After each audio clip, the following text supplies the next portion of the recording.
Paizo. Join the team. Hey, theMCGuiRE Review, and today we're going to take a look at a number of things from Paizo. We are going to be doing a Pathfinder video here. We're going to be doing a little Starfinder deep dive on a couple things coming up soon as well. But I wanted to hit just a number of things from a Pathfinder perspective. If you don't know what Pathfinder is, it is an awesome RPG or an RPG setting. It's an RPG IP that you can adventure in all the way from level 1 to level 20. And it has about everything that you could possibly imagine that would be offered from an RPG perspective. You'll see a number of different types of books out in front of me right now. This is all kinds of different stuff. Paizo does a good job in, one, producing a ton of content. There is constantly content coming out every single month. There are subscription services that you can sign up for with Paizo, and they will ship you pretty much on a monthly basis a number of different things across both the Starfinder and Pathfinder IPs. You'll see a lot of that content here. Now, I also want to showcase a little bit about how they kind of break up their content before we start to get into some of these things. You will find that they'll do 3 and 6 book chapter or little chapter books that all kind of go into one centralized storyline, or adventure path as they call it.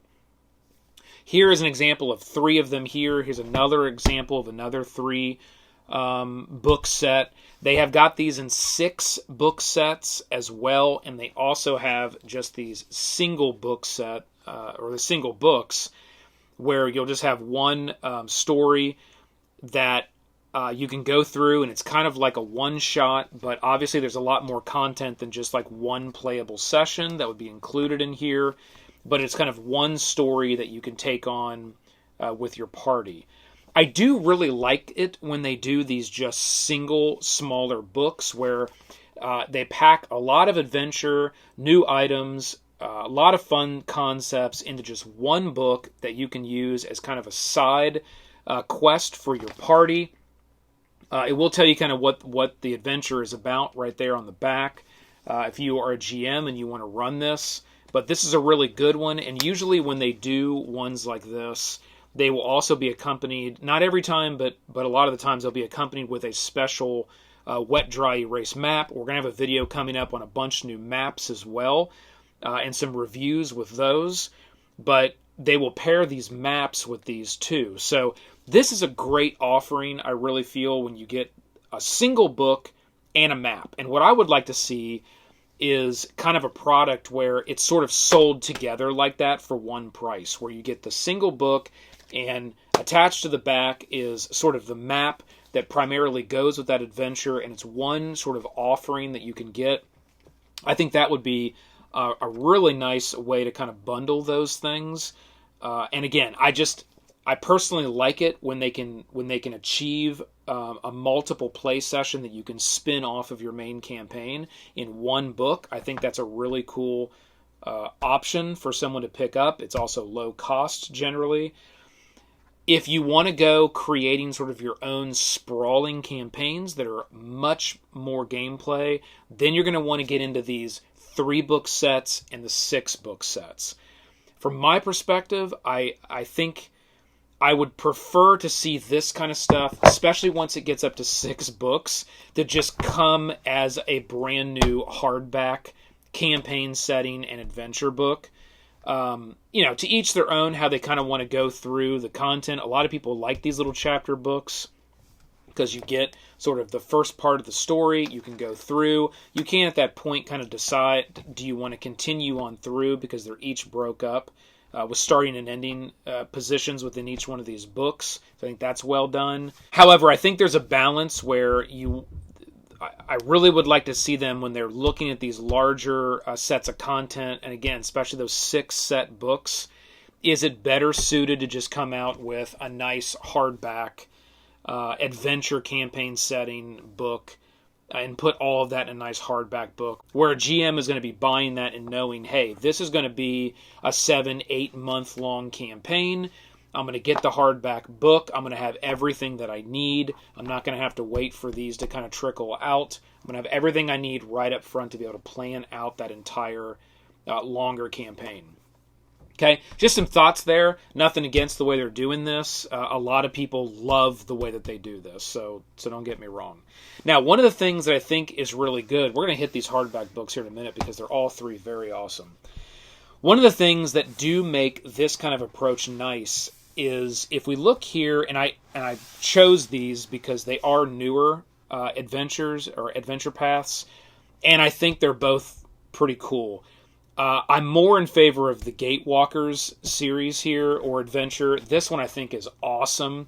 The environment, the artwork, everything about this one is just spot on. It's amazing. I highly recommend Gatewalkers. And this one is one that will start you as a level 1. So some of these series will take you from level 1 to level 10, and some of them will take you from a level 11 to a level 20. This is a level 1 to 10. This series is a level 11 to 20. So if you jump right into this, you're going to want to start with level 11 characters and then go from there. Or you can bring this into the mix after you've taken your characters through something like this, or a main campaign getting them to level 10. So there's options there as well. Maybe you want to go to your core books and you want to create something in the world of Golarion that takes characters from 1 to 10, and then all of a sudden once they hit that level 11, you then can bring in something like Stolen Fate, and for the rest of those characters' progressions from level 11 to level 20, they're all wrapped into the Stolen Fate storyline, and that's the end of your campaign. So there's options to be able to do that as well. There's also options to take characters 1 to 10 here, and then transition right into the next adventure path offering and go 11 through 20 here. Do these adventures offer the same thing? No, they're completely different, okay? In this one, you're like, it's more of a mystery, you've lost your memories, people have disappeared, they've reappeared, they have other powers, there's these gates you go through to different fantastical worlds, you have to gain the favor of a living god, you have to, this one's more of a mystery. Your players are discovering what happened with the issues they're presented with in the very beginning of of this adventure. Where this one, you know exactly what the problem is. Your party has come into contact with this special deck of cards, a Fate of the Universe deck, we'll say, and not all the cards are there. So you spend most of this adventure moving around, going to different areas, having big epic battles or situations you have to get out of to be able to acquire the cards that go to this deck, ultimately putting the deck all the way back together and ensuring it doesn't end up in the hands of the wrong powers at B, and you basically have the fate of the universe on your shoulders. So it's a pretty epic adventure from that perspective, and you can see that these two would be completely different, right? However, as a GM, you can bridge these two stories by use of the mechanics and the storyline that's in Gatewalkers. That's another reason why I love Gatewalkers, is I think that it's a great intro to anywhere else you want to go, because of the concept of these gates and the stuff that happens in this adventure. You could easily use that as a GM when you wrap this up to walk through a gate and end up in any part of the world you want at any point in time, right?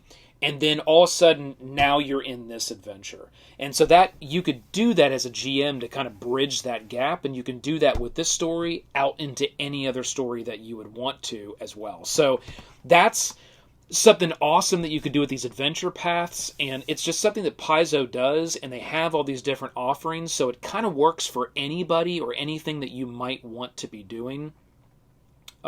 As you're creating adventures and you're creating your campaign for your players. So, amazing job on these two. Rocked it with Gatewalkers. That's a must-buy, I think, for any GM. It's just an amazing 1 to 10, and just branch off from anywhere else you want to after you go through this. I highly recommend this. These are some cool alien stuff. Okay, we already talked about this one. We're going to get into the A few hardback books that have been delivered recently. We've got High Helm here.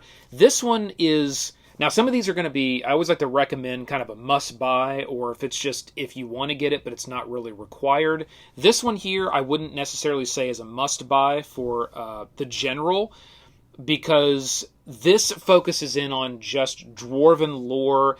You get the High Helm area. Really just focuses in on that kind of stuff.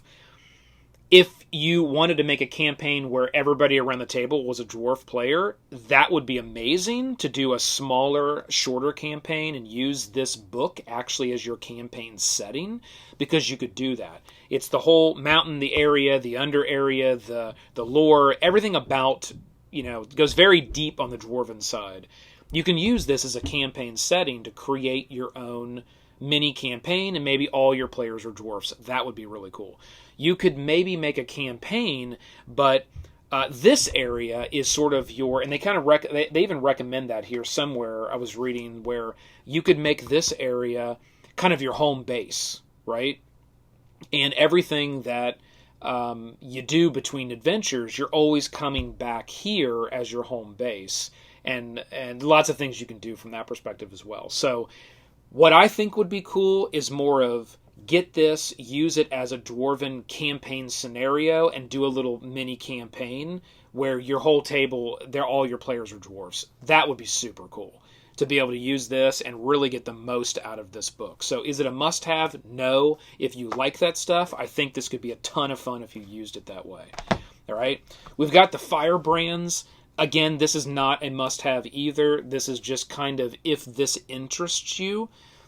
This is sort of like a new... You can look at this as like you could become a firebrand. It's a type of character you can build out, so all the stuff you'll need for that is in here. I'll just read this right here.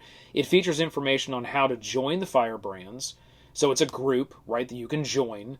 Details on important members of the group. New options for firebrand characters, so you can become a firebrand character. And advice for playing campaigns focused on rebellion or achieving fame. So if you want to build a campaign that has a bunch of rebellion and achieving fame, then you may want to pick up this Firebrands book, because a lot of source material and content will be in here that will help you build out that campaign as a GM. Okay, so again, not a must-have, something cool if you want to go this route. If you don't, this is just kind of additional stuff to make your campaigns even richer than they would have been anyway. Okay, the last thing we're going to look at is the Pathfinder Treasure Vault. This is probably no surprise to anyone. The Treasure Vault was a really big release that they did. This is essentially a book that builds out about every single different category of different things you can get, whether they're consumables or armor or weapons. It's all in this book here. So it is a massive vault of new items that you can acquire and get. This is a must-have because it generally applies to anything that you're going to be doing. And it's a way that you can have an enormous amount of things in one book that aren't kind of the general items that would just be located in, the core sets and the core books, the core player book, all of that your players may have access to. This is all new, different stuff that you can really find some really cool items to hide and put out there, or maybe make as rewards based on what the players are doing. And that's all this book is. It's just packed page after page of all the different things you can get. And it is categorized so you can quickly find what you need: armor, alchemy, magic, trappings, there's runes, there's secrets of crafting, there's the Game Master's Trove, there's all kinds of stuff. There's even a bunch of treasure tables. This is just an amazing book. I was really happy when I saw that they were creating one of these. And that's definitely a must-buy. All right, team, that's everything we're going to do for the Pathfinder run-through today. We'll be watching for more StarCraft stuff and even more Pathfinder stuff in the future from Paizo. Team, keep rolling them crits. This has been the McGuire Review, and we'll see you next time.